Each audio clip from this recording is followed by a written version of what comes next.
Okay, so there's some other good leaving groups. Up to this point, we've only talked about alkyl halides, right? We've talked about halogens, alkyl halides, right? Which is a bromine,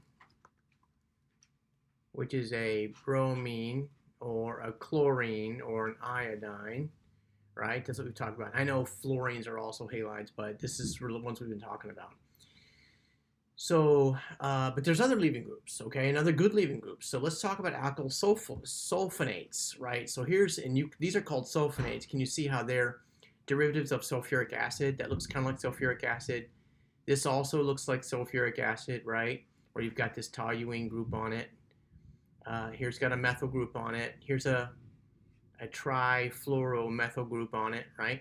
So these are three good leaving groups. Also, they're very stable on their own, of course. That if you know that the conjugate base of sulfuric acid is stable, you would predict that an alkyl mesylate would be stable. So this needs to be memorized. The mesylate group needs to be memorized. The tosylate group needs to be memorized, and the trifluoromethyl group is, I don't know if that needs to be memorized or not. That's, in my opinion, that's something that's going to fit in your head very nicely. But you can use these three, you should memorize it because I might use it, right?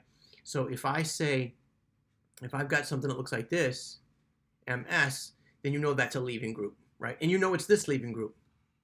Okay, so I could see you being asked to give me the structure, the full structure of that leaving group. That'd be a fair question. I don't think it would be elegant, but it'd be fair. So OMS is a leaving group, OTS is a leaving group, and OTF is a leaving group, and these are they. Okay, so sulfonates are good leaving groups because they're stable. They look very much like the conjugate base of sulfuric acid.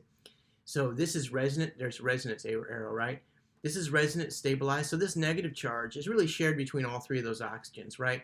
It's here, and then it's here, and then it's here. So the resonance stabilized where the negative charge is shared between three electronegative elements. So this is a very stable leaving group, right? Based on pKa values, which of these three is the best leaving group? Here's toluene sulfonic acid. Here is methane sulfonic acid, MSOH. And here's trifluoromethane sulfonic acid. Based upon those pKa's, negative 14, negative 2.8, and negative 1.9, which is the best leaving group? And you know what? I'm not even going to tell you. It's a good for conversation, okay? Sulfonates are made from the corresponding alcohol. The way that you make a sulfonate is you take tosyl chloride. This reaction would need to be memorized, right? You take tosyl chloride and you make the oxonium ion and you deprotonate it with pyridine. So this is the reaction you would memorize. There's a reagent and there's a reagent. So what you do is you take, I guess the way to write this would be ROH. Reagent number 1 would be TSCl. Reagent number 2 would be pyridine, which you could write as that, pyridine. And the product would be RO. Right? I guess you get what's going on here, right? Okay, that's the product. So this is a reaction that needs to be memorized because it gives you a really good leaving group. Like that is a phenomenal leaving group. So alcohol is not such a good leaving group, but you can make it a good leaving group by, first of all, treating it with tosyl chloride and then treating it with pyridine to deprotonate it, right? It'd be good for you to go through each step here and look at the mechanism of what's going on.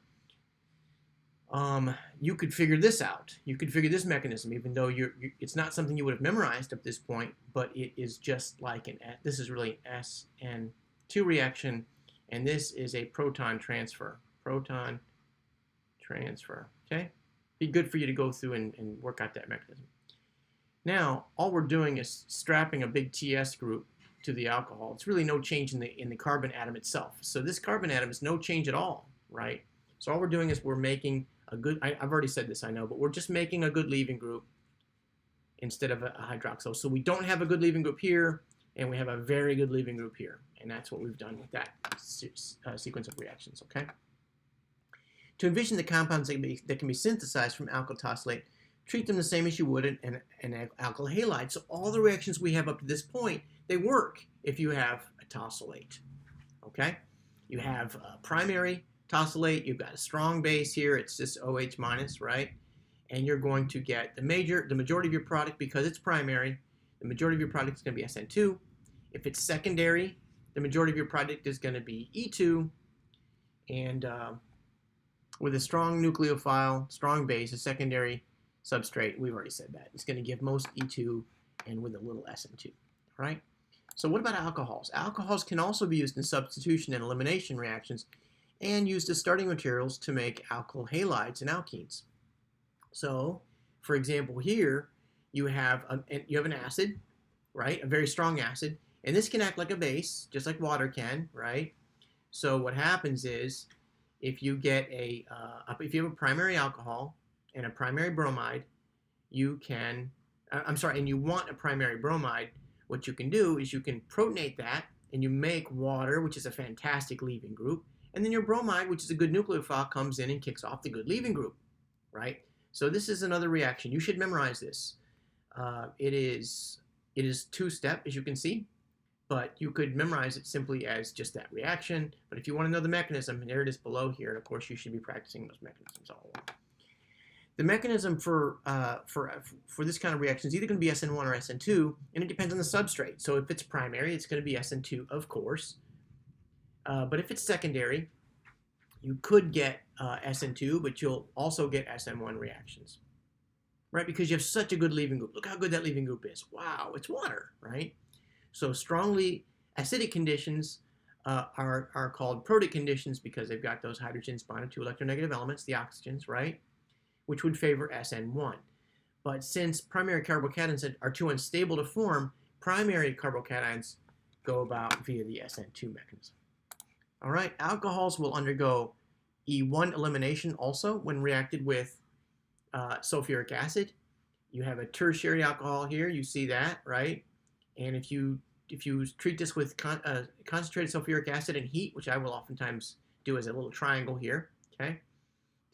Concentrated sulfuric acid and heat, you will get elimination. Again, the strongly acidic conditions are protic conditions, which favor E1 for secondary and primary. For secondary and tertiary substrates. All right, so write these reactions down in your notes, memorize them, practice them, and they will be useful to us in the near future. Good luck.